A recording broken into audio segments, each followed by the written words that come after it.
اعوذ باللہ من الشیطان الرجیم بسم اللہ الرحمن الرحیم۔ شروع اللہ کے نام سے جو بڑا مہربان نہایت رحم کرنے والا ہے۔ قرب قیامت کا ایک ایسا فتنہ جس کا خوف اور دبدبہ ہر زمانے میں پایا جاتا تھا۔ اس فتنے کا ذکر اگر صحابہ کرام کی مجلس میں ہو جاتا تو صحابہ زاروں قطار رونا شروع کر دیتے اور اس فتنے سے اللہ پاک کی پناہ مانگتے۔ دوستو، آج کی اس ویڈیو میں بات کروں گا اس کائنات کے سب سے بڑے فتنے کی، یعنی دجال کی۔ یہ دجال کون ہے اور دجال حقیقت میں کس شخصیت کا نام ہے؟ دجال کی پیدائش کب اور کیسے ہوئی اور دجال کے ماں باپ کون ہیں؟ اور کیا حضور پاک صلی اللہ علیہ وآلہ وسلم کے زمانے میں بھی دجال موجود تھا؟ دجال اس وقت کہاں ہے اور دجال اس دنیا میں کب ظاہر ہوگا؟ دوستو، ان سارے سوالوں کے جواب آج کی اس ویڈیو میں آپ کو قرآن و حدیث کی روشنی میں بتاؤں گا، لہٰذا آپ سے درخواست ہے کہ میری اس ویڈیو کو پورا اینڈ تک ضرور دیکھیے گا۔ دوستو، نبی پاک صلی اللہ علیہ وآلہ وسلم نے ارشاد فرمایا کہ قیامت اس وقت تک قائم نہیں ہوگی جب تک کہ دجال اس دنیا میں ظاہر نہ ہو جائے۔ دجال کی ظاہری نشانیاں اور شکل و صورت کے بارے میں نبی پاک صلی اللہ علیہ وآلہ وسلم نے ارشاد فرمایا کہ دجال چھوٹے قد کا ہوگا اور وہ بدصورت ہوگا، اور وہ ایک آنکھ سے اندھا ہوگا اور اس کے دونوں پاؤں ٹیڑھے ہوں گے، اور اس کے جسم میں بہت زیادہ بال ہوں گے، اس کے سر کے بال گھنگریالے ہوں گے اور اس کا رنگ سرخ یا گندمی ہوگا، اور اس کی ناک طوطے کی چونچ جیسی ہوگی۔ اور دجال کی سب سے واضح نشانی یہ ہوگی کہ اس کے ماتھے پر کاف فا را لکھا ہوگا، جس کو ہر مسلمان پڑھ لے گا، چاہے وہ پڑھا لکھا ہو یا پھر ان پڑھ ہو، لیکن کافر اور فاسق لوگ اس کو نہ پڑھ سکیں گے۔ دوستو، دجال جب اس دنیا میں ظاہر ہوگا تو لوگوں کے سامنے وہ پرہیزگار بن کر رہے گا تاکہ لوگ زیادہ سے زیادہ اس کی پیروی کریں، لیکن اندر سے وہ کافروں کی طرح ظالم ہوگا۔ دجال سب سے پہلے نبوت کا دعویٰ کرے گا، جب اس کے ماننے والوں کی تعداد زیادہ ہو جائے گی تو اس کے بعد یہ خدائی کا دعویٰ کر دے گا۔ دجال ایک بہت بڑی سواری پر سوار ہو کر پوری روئے زمین پر گردش کرے گا۔ وہ سواری اتنی بڑی ہوگی کہ اس کی آنکھوں کا درمیانی فاصلہ 40 گز ہوگا۔ دوستو، دجال کے پاس بے شمار طاقت اور بے شمار مال و دولت کے خزانے ہوں گے۔ اس روئے زمین کی زیادہ تر نہروں پر اس کا قبضہ ہوگا اور اس کی اجازت کے بغیر کوئی بھی پانی نہ پی سکے گا۔ یہ لوگوں کو گمراہ کرنے کے لیے طرح طرح کی شودہ بازیاں دکھائے گا۔ یہ آسمان کو حکم دے گا تو وہ بارش برسائے گا، یہ زمین کو حکم دے گا تو وہ سبزہ اگائے گی۔ اس وقت دجال اپنے آپ کو خدا کہے گا۔ جو لوگ اس کے پیروکار بن جائیں گے ان کو یہ مالا مال کر دے گا اور وہ لوگ عیش و عشرت کی زندگی گزاریں گے، اور جو لوگ دجال کو خدا ماننے سے انکار کر دیں گے تو یہ ان کو قتل کر دے گا۔ دوستو، دجال بجلی سے بھی زیادہ تیز رفتار سے اس زمین کے اندر گردش کرے گا اور وہ دنیا کے ہر کونے میں جائے گا۔ اس وقت دنیا کے تمام کافر اور اسرائیلی لوگ اس کی حمایت کریں گے اور اس کی جماعت کے ساتھ شامل ہو جائیں گے، لیکن جو سچا مسلمان ہوگا وہ اس کو پہچان لے گا اور اس کو ماننے سے انکار کر دے گا۔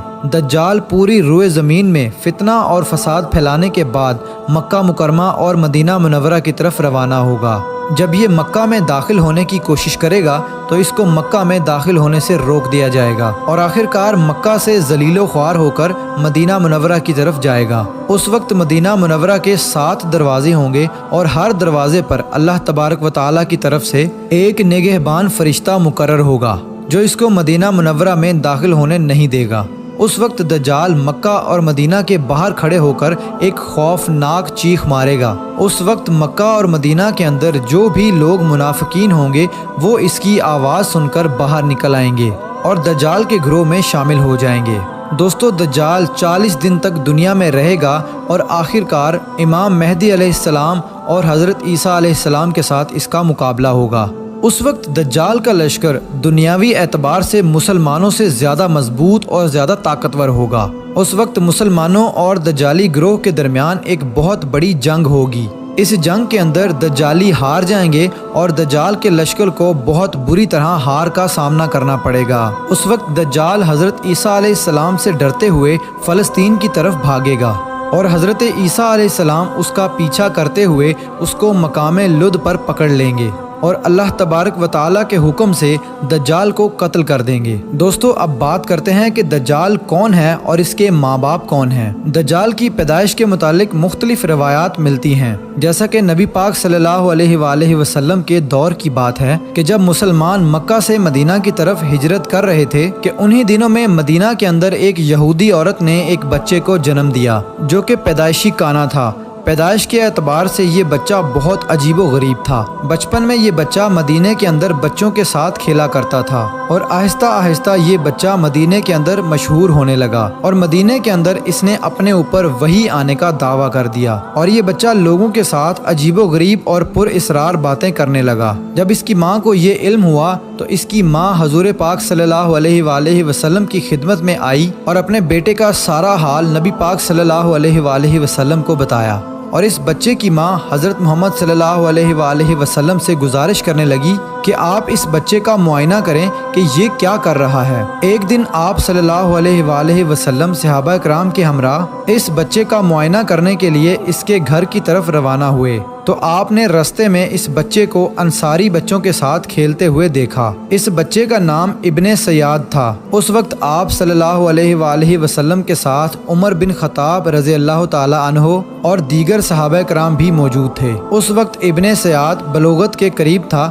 لیکن جوان نہیں ہوا تھا۔ آپ صلی اللہ علیہ وآلہ وسلم اس کے قریب گئے لیکن اس کو پتہ نہ چلا تو آپ صلی اللہ علیہ وآلہ وسلم نے اس کی کمر پر ایک ضرب لگائی اور ابن سیاد سے فرمایا کہ کیا تم گواہی دیتے ہو کہ میں اللہ کا رسول ہوں؟ تو ابن سیاد نے آپ صلی اللہ علیہ وآلہ وسلم کی طرف دیکھا اور کہا کہ میں گواہی دیتا ہوں کہ آپ اللہ کے رسول ہیں۔ پھر ابن سیاد نے آپ صلی اللہ علیہ وآلہ وسلم سے کہا کہ کیا آپ گواہی دیتے ہیں کہ میں اللہ کا رسول ہوں؟ تو آپ صلی اللہ علیہ وآلہ وسلم نے ابن سیاد کو چھوڑ دیا اور فرمایا کہ میں اللہ اور اس کے رسولوں پر ایمان لایا۔ اس کے بعد آپ صلی اللہ علیہ وآلہ وسلم نے ابن سیاد سے پوچھا کہ تو کیا دیکھتا ہے؟ تو ابن سیاد نے کہا کہ میں سمندر پر عرش دیکھتا ہوں۔ تو اس وقت آپ صلی اللہ علیہ وآلہ وسلم نے ارشاد فرمایا کہ وہ ابلیس کی چال ہے۔ تو اس وقت ابن سیاد نے حضرت محمد صلی اللہ علیہ وآلہ وسلم کو بتایا کہ میرے پاس سچی اور جھوٹی خبریں آتی ہیں۔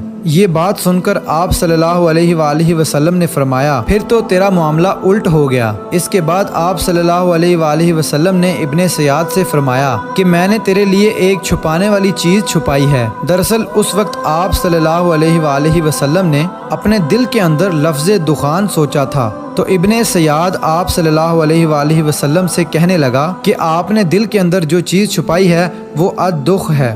تو اس پر آپ صلی اللہ علیہ وآلہ وسلم نے ارشاد فرمایا کہ ذلیل ہو جا، تیری قدرت بڑھ نہیں سکتی۔ اس وقت حضرت عمر رضی اللہ تعالی عنہ نے فرمایا کہ اگر آپ مجھے اجازت دیں تو میں اس کی گردن اڑا دوں۔ اس وقت آپ صلی اللہ علیہ وآلہ وسلم نے ارشاد فرمایا کہ اسے چھوڑ دو، کہ اگر تو یہ سچا ہے تو اسے قتل نہیں کر سکتا اور اگر یہ جھوٹا ہے تو اسے قتل کرنے میں کوئی بھلائی نہیں۔ دوستو مدینے کے لوگ ابن سیاد کے بارے میں کہا کرتے تھے کہ بعض شیاطین اس کے پاس آتے تھے جو اسے عرش الہی کی خبریں دیا کرتے تھے، جبکہ آپ صلی اللہ علیہ وآلہ وسلم نے ابن سیاد کے بارے میں سکونت اختیار کی ہے، کیونکہ آپ صلی اللہ علیہ وآلہ وسلم کی طرف یہ وحی نہیں کی گئی کہ ابن سیاد کی حقیقت کیا ہے، جبکہ بعض لوگ ابن سیاد کو ہی دجال مانتے ہیں اور چند صحابہ کرام کا خیال بھی یہی تھا۔ اور ایک دوسری روایت میں ملتا ہے کہ حضرت عمر رضی اللہ تعالی عنہ آپ صلی اللہ علیہ وآلہ وسلم کے سامنے ابن سیاد کو دجال کہا کرتے تھے، لیکن آپ صلی اللہ علیہ وآلہ وسلم نہ ہی اس بات کا اقرار کرتے اور نہ ہی انکار کرتے۔ دوستو ابن سیاد کے اندر ایسی بہت ساری نشانیاں موجود تھی جو کہ ہو بہو دجال کی نشانیاں تھی۔ یہی وجہ ہے کہ اس دور کے اندر صحابہ کرام بھی ابن سیاد کو دجال کہا کرتے تھے، اور بعض مفسرین کا یہ کہنا ہے کہ ابن سیاد ہی وہ شخص ہے جو قیامت کے قریب دجال بن کر ظاہر ہوگا۔ حضرت ابو سعید خدری رضی اللہ تعالی عنہ بیان کرتے ہیں کہ ابن سیاد مجھ سے کہنے لگا کہ میں دجال کے ماں باپ کو بھی جانتا ہوں اور دجال کو بھی جانتا ہوں۔ تو اس وقت حضرت ابو سعید خدری رضی اللہ تعالی عنہ نے ابن سیاد سے کہا کہ کیا تو اس بات کو پسند کرتا ہے کہ تو ہی دجال ہو؟ تو اس وقت ابن سیاد نے کہا کہ اگر مجھے دجال بنایا گیا تو میں اس بات کو ناپسند نہیں کروں گا کہ میں دجال بنوں، یعنی کہ میں دجال بننا پسند کروں گا۔ دوستو بعض مفسرین کا کہنا ہے کہ ابن سیاد دجال نہیں ہے، کیونکہ یہ بعد میں آپ صلی اللہ علیہ وآلہ وسلم پر ایمان لے آیا تھا، بلکہ دجال حضرت سلیمان علیہ السلام کے دور میں جنات اور انسانوں کے ملاپ سے پیدا ہوا تھا اور اس کے ماں باپ کو قتل کر دیا گیا تھا، اور دجال کو ایک جزیرے کے اندر قید کر دیا گیا، اور انسانوں اور جنات کے ملاپ سے پیدا ہونے والا بچہ یعنی کہ دجال آج بھی اسی جزیرے پر قید ہے، اور اس کے ساتھ ساتھ شیطان اس کو ہر بات کی وہیں پر خبر دیتے ہیں۔ دجال کی پیدائش کے بارے میں حضرت امام زرکاری رحمۃ اللہ علیہ بیان کرتے ہیں کہ دجال وہ فتنہ ہے جس کو اللہ تبارک و تعالی نے اس وقت پیدا فرمایا جس وقت حضرت آدم علیہ السلام کو جنت سے نکالا گیا تھا، اور دجال کو بنا ماں باپ کے پیدا کیا گیا۔ دوستو حقیقت تو یہ ہے کہ دجال قیامت کے قریب ظاہر ہوگا، اور اس کی جو نشانیاں ہوں گی وہ آپ صلی اللہ علیہ وآلہ وسلم کی احادیث میں واضح طور پر مل جاتی ہیں۔ لیکن یہ دجال کہاں ہے، اور یہ کہاں سے آیا، اور یہ کیسے پیدا ہوا، اور اس کے ماں باپ حقیقی طور پر کون ہیں، اس کے بارے میں کسی کو کوئی علم نہیں ہے۔